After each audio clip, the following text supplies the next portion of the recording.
Welcome to my first over-explain. So this is a game I played the other day in the league using the TTS module. You can see, so the opening of the game is really important in the first round. So you really got to think about where you place your heroes relative to the monster you're trying to kill, and put heroes next to the effigy that you want to buy. So you basically want to buy as many zero cost items as you can in the first round of the game. Things like Gift of the Gods, put it on one of your tanks. Braces of Disruption, put it on one of your models that cares about such things, like usually one of your aggressors or a weaker model. You'd want to put braces on it so you can stop big combat maneuvers or getting pushed around. Ring of Stealth is always good depending on what you're playing against, so you try to get that on someone. Scroll of Teleportation is another great one. You might want to put it on a Soul Gazer so they can actually get a soul and port back to your effigy once in the game. So there's lots of different, you should always need to try to put them. So you need to place as many of, usually I'll put 3 heroes adjacent to the effigy, and then the other 2 can go where the monster is. Normally you need at least 2 heroes to try to drop a monster, depending on what it is. And then they're going to get items anyway, the one that kills the monster. So that's essentially how you start the game.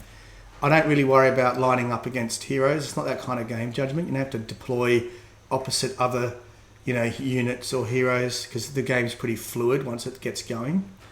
And in this instance, I'm using Bale. So Bale's item steal is a huge power for him, and it's something like a level 2. He can steal an opponent's artifact from their deck.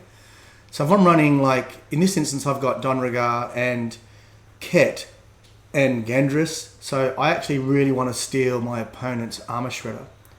And also, I mean, he's running, he's got Carver with Rez, he's got Shan, he's got Ket, and he's got Svetlana. So Armor Shredder works well for me too. But denying your opponent Armor Shredder when you've got, Rez 2 and a lot of Rez heroes is huge. So that's one of the big power spikes of Bale. So if you're going to take Bale, you also want him to be the one that you want to give the first monster to kill. That's another important thing when you're starting the game. It's really important to understand which one you're going to prioritize the first turn monster kill for.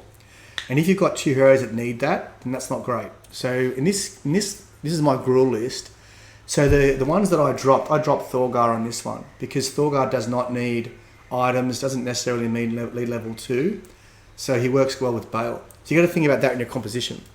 Like taking a hero that wants the first turn kill, like a Kogan, along with your Bale, is not great, because only one of them normally, in most maps, only one of them is going to get that opportunity.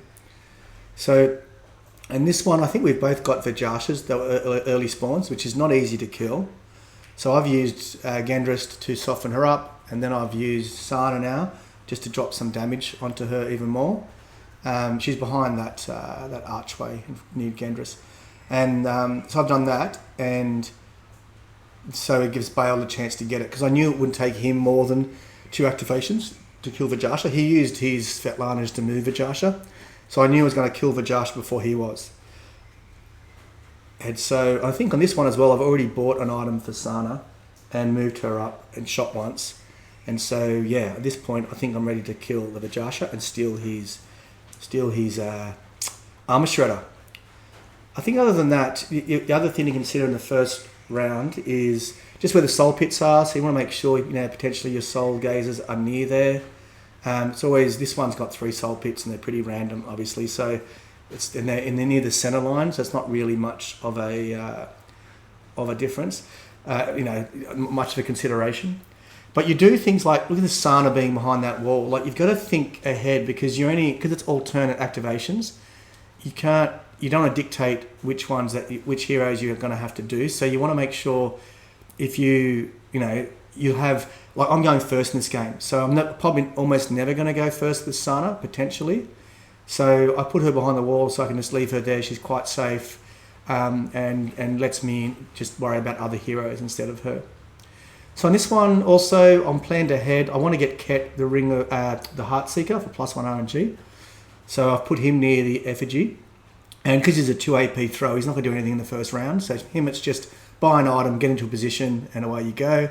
And the Don I want to put somewhere near Sana, and the plan is for him to run up and get that shrine. So that's the other thing. You want to make sure that you're contesting shrines. This one has a shrine in the centre. You can see it in the middle there, just in front of Bale. And you can see, I think I just killed that Vajasha, did I? So I'm going to level 2. Yeah, level 2 Bale. And you'll see here, my opponent will get... I bought braces for Sana. My opponent's going to get the Shredder out of his deck and give it to me to put onto Bale, which is a really good feature of this, actually. It's quite cool that you can do it. But anyway, that centre shrine there where the 2 spawning tokens are, centre shrines are quite powerful, particularly if you can get them first turn. And you almost want to try to contest. So what I've done here is I've got Vajasha so low that Bale has killed her on the charge. And at this point, I'm pretty sure I can... I'm still screwing around with... I'm buying a defensive item, I think. Did I use... Anyway, there's a Shredder that I stole, and then I'm also going to put a defensive one on him. Oh, here we go, here. I'm getting the opponent's one now. Okay, there it is. Opponent's Shredder. And I can... I think I put... now, with this one, I put braces of disruption... stability, breaches ability, sorry. I quite like that on Bale. It gives him regen 2, and also helps him knockdown. My opponent's got Ket as well, so knockdown is a thing. So I'm making sure that I can do that. And here you can use on the TTS module, you can just use these to put a glyph of harvesting that he got for killing Vajasha. And then I'm going to move him up because I've got an extra activation just into the smoke so he can contest. So yeah, and then my opponent's doing similar things. Like now that I've done that, he's going to have to think about contesting that shrine because the monsters will spawn after you get Fate, and that means Bale will get a D3 Fate for having that shrine if my opponent does not contest it. And you can buy items as well, but in this instance he's already bought, so it's not a huge difference, but D3 Fate early in the game can be really good if you roll a 3. But yeah, so that's essentially it. I think first round is very important, and new players often don't get this right. Like you want to be at the end of this round, Don's going to have Gift of the Gods, buy it and move twice to get that shrine. Ket's going to buy, I think I give him the Heart Seeker and Ring of Stealth. And then so you're set up for the second round. And if you're going first, which I am, you want to try to get into a position where you can threaten your opponent. This map actually is quite cagey, so I'll come back at the end of round 1 and talk about the board state, and so you can see what I'm doing then. But I think that's probably it. I'm just buying Gift of the Gods now for Don, and he's going to move up twice. Now I think I move him back here because I want him to be... Do I? He should be... I think I want to move him back so he's within 2 of Sana, but maybe I failed to do that. Looks like I might have. That's a mistake. Like little things like that can make a difference, right? And there's probably no reason for Don to be so far up. That was actually just pretty poor play for me there. So these little things always add up because I don't want to probably do Don or Sana early. And if my opponent tries to dive Sana and she's within 2 of Don, then it's it's pretty much a waste of time. But anyway, it is what it is. And he's getting his Ket into a threatening position, which is another mistake I've made with the Don there. All right, I'll come back at the top of round 2 and see how we go from there.